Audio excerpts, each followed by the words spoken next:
It's Abama on the beat.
Ichele Eba Alo Ha Abo ya jali boki bona ebu Jeke mija muta mwe Oye jenje na kalisa wakito Edo ya yinebuo Eje wago bezaki Keno dogu Ayi kene so yeke mjela Alusuweza Oye jali boki bona ebu Odo melo Ikikante Alo kusinde Melo dogu Amili nasa uneke Abala kibwe na pani Igwe madeku Oye kamulu nafo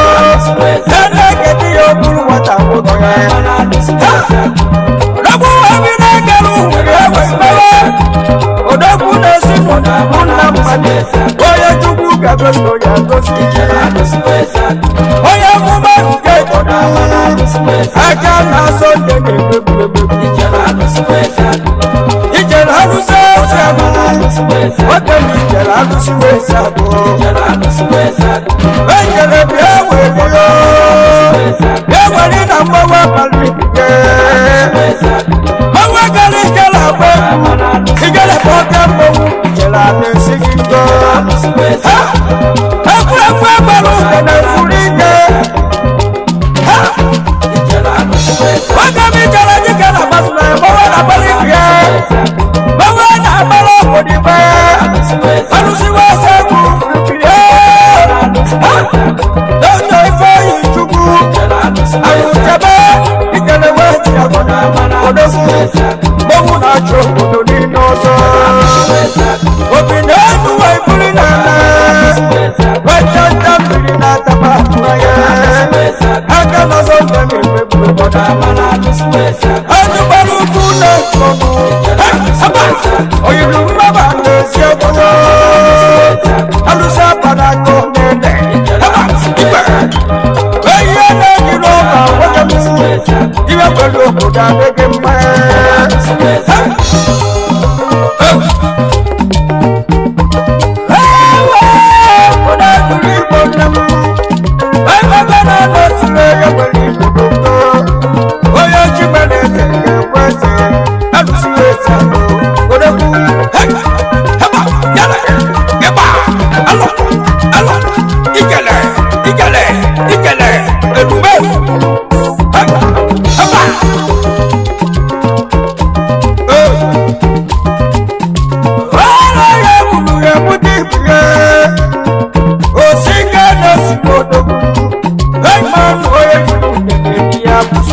Ichele Eziagu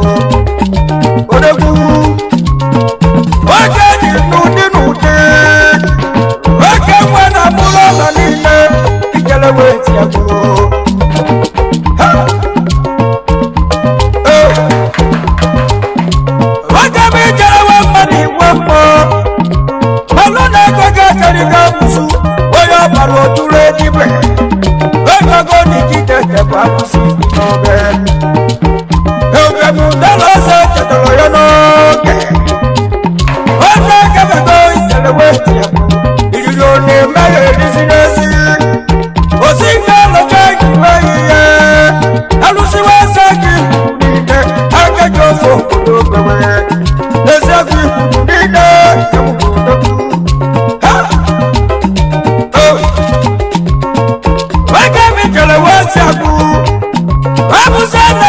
udene ndemu maka udene bụ eze amụsụ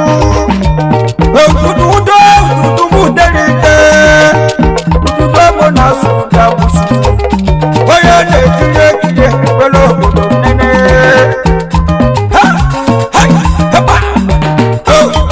oyiri mmaba na-eze gị niile onye nwụ mgbe ekele na-efe egwu onye wụsara ọkpa n'eze ọ bụrụ ejiri ọbụrụ eze maka na onye nyeriri igbo n'igwe ihe ekere ọgụ akarịa igwe oyiri mmaba na-esi egwu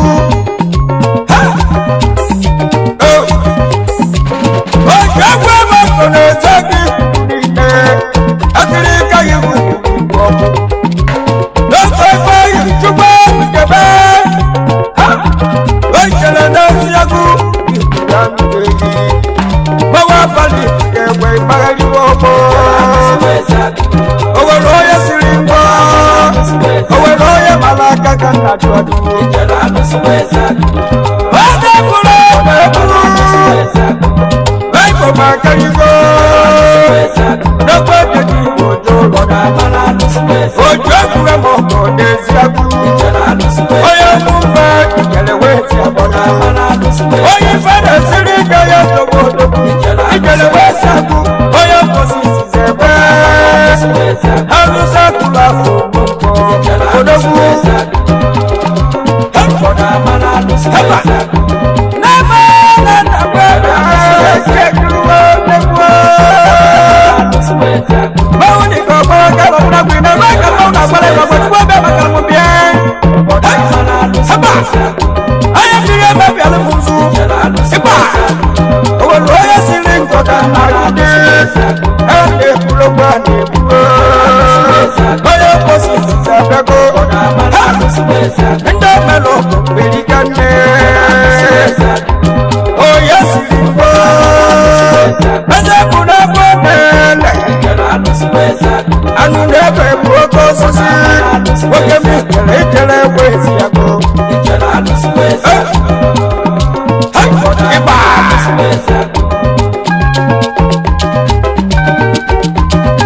haba onye achọ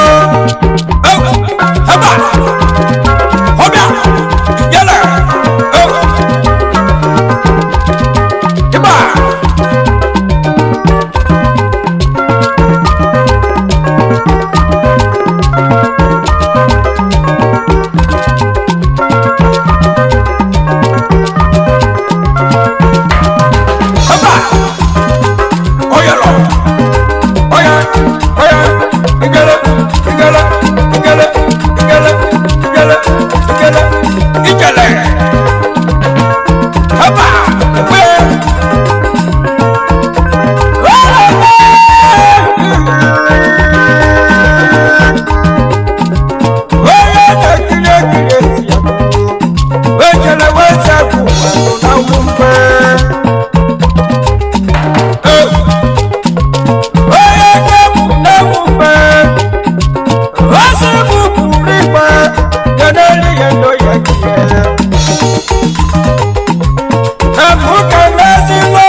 mama ni mutalo dogu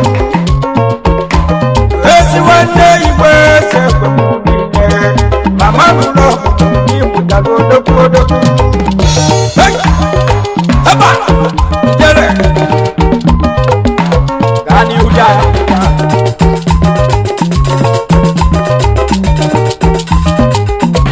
wasi mukeneliye wasi muye wasi polisi wasi dirujubwani kebe na South Africa bona twekiye wasi mwa Ichele Eziagu yobala Ichele wa Eziagu ani welo bina mutodogu hey haba oshege mako na South kebe yirimu ewa Ichele Eziagu mawudi koke Ichele simu kanaliye Ezedi ewa yamwe Efe bujebe Ezi wani gabi Wala efe buje chukwu na chukwu neme Efe buje wa Ichele Eziagu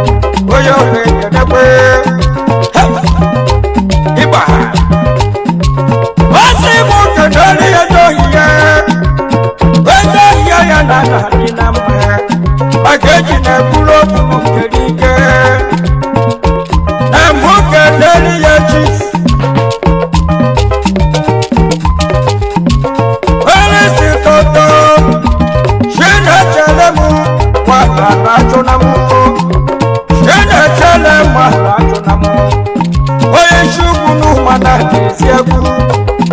Ichele Eziagu Yokeneligi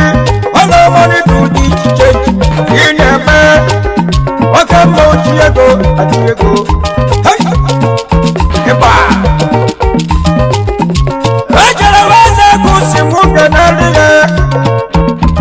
Jina kwele manu Achunamu Anajana madioku Wala ifechuku Eme Jina kwele manu Achunamu Onibu jijenji kunazo Doku nenuku siteti kane mutalo doku Onutu jijenji kunu neme Eni jiega jirego Unabagu mou Wasi muke neliye Eze nasi Wegwe kosu no chiji Wegwe komu nekumpe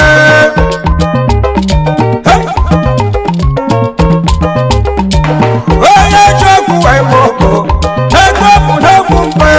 Ezigbo madadi lo fele Igwe iru uzo dilo manine Wesolo kudo Aga wezi Ezigbo ikwene Hey Wasi muke neliye Eze nasi Wegwe sekwe modogu Igwe Wegwe basa wakuna humpe Owelo yesi ligindo Igwe hana pula nebu Wegwe gono chiri maya chukoto Igwe kweze mine Ichele wesa mukeke neligi Hey Wasi muke neliye Igwe wamadege elambo No chatiti No nambala siteti Ane mudodogu Elambo Igade Seketiri igwe no chatiti nihine Ezigbo mmadụ gadara gị mgbe Heba Osi mgbe onye jere igbo ya ebuje Jege mija kuke mwiwe Udumudu udari ude Udari o Osi muke neliye Oye muma nefe mulotela Ogo yodogu Oye ba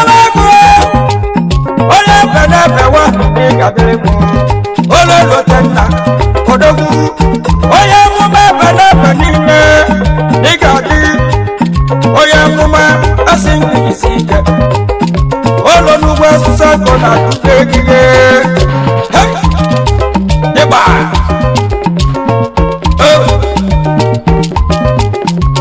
ojere Eziagu si mụ kedere ya chipta ụtọ enyi dokeke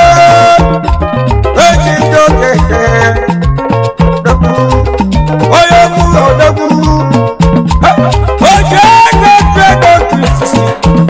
onudu di change abati ego wa ọgwụ adịghị ezigbo obodo nọ ịgba osi mụ kedere ya chi osisi kalati onye gbara okwute n'ebe ọbala onye ọbala bụ nwanne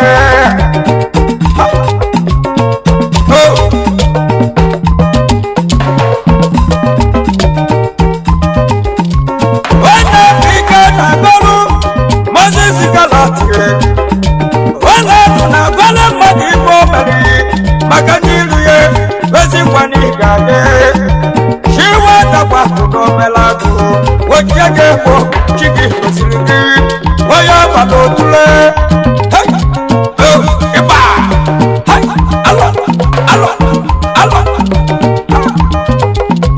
o si na enegbu mma pụta n'ọba obodo awala ọzọ yala na mawa ọsọ eme agbakọrọ nwoke ma agba mmanụ na-ehi eri n'oge ịgba o si mụ kedere ya chief onye ka na-emeke onye mgbewe n'obi nọvenda bụ ka nne m odogwu onye ka na-emeke ọzọpụrụ iyi ego nke izizi onye mkposi izizi oge mgbe ekele Eziagu kedere ndị odogwu o si mụ kedere ya chief onye mmeke dosiri onye dịka chukwu iwe dekwapụ niile kedu obodo nne pụtara odogwu chiwetakwadagu ụlọ chiwetakwadagu ekpa na agwa egwu na mmagbu nwoke na-atala aja oke mmọnwụ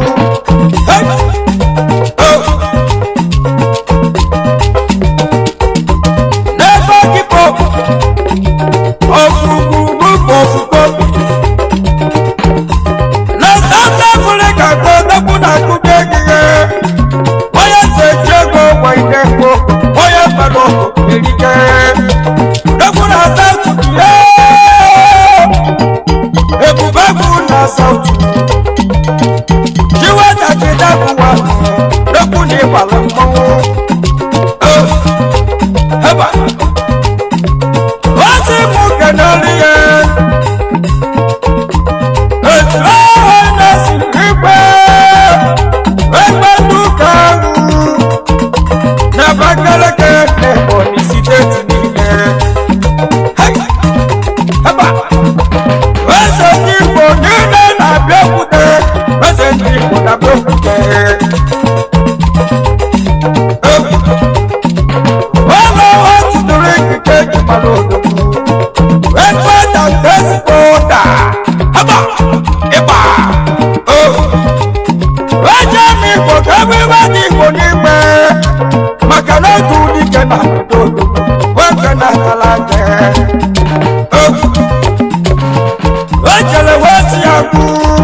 tegiye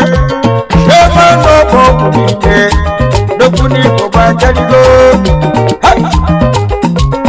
asimu kanali ya chief enetese echina suka yetesi lodo ye welcome kaza na suka wala mada pasikona tu yake jwe malodo nakuko bosikona cheke nakutiego cheke hapa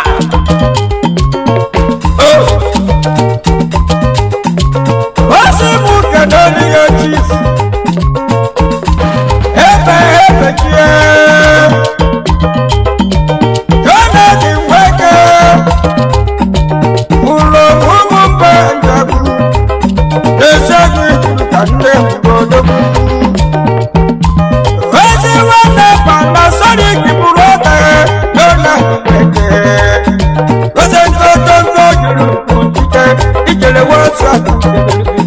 wala na mbuka pala na tegiye hapa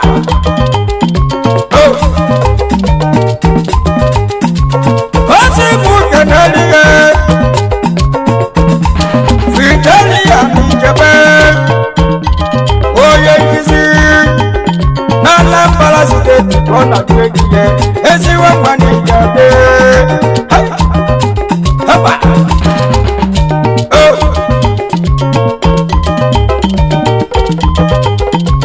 wasimu kanaliye chief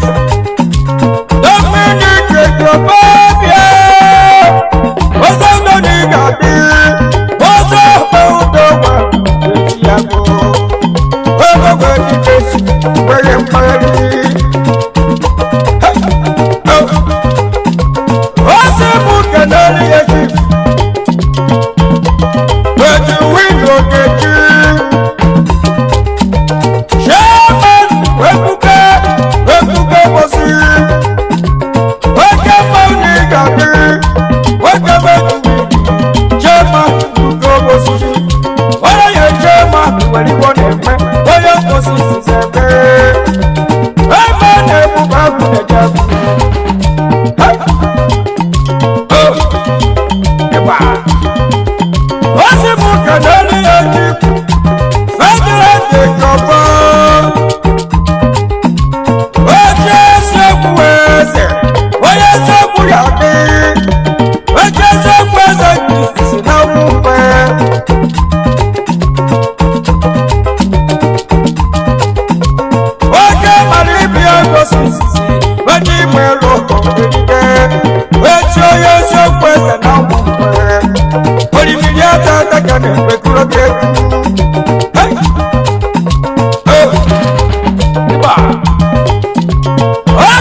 ye jamani wani yodali ye nurubiye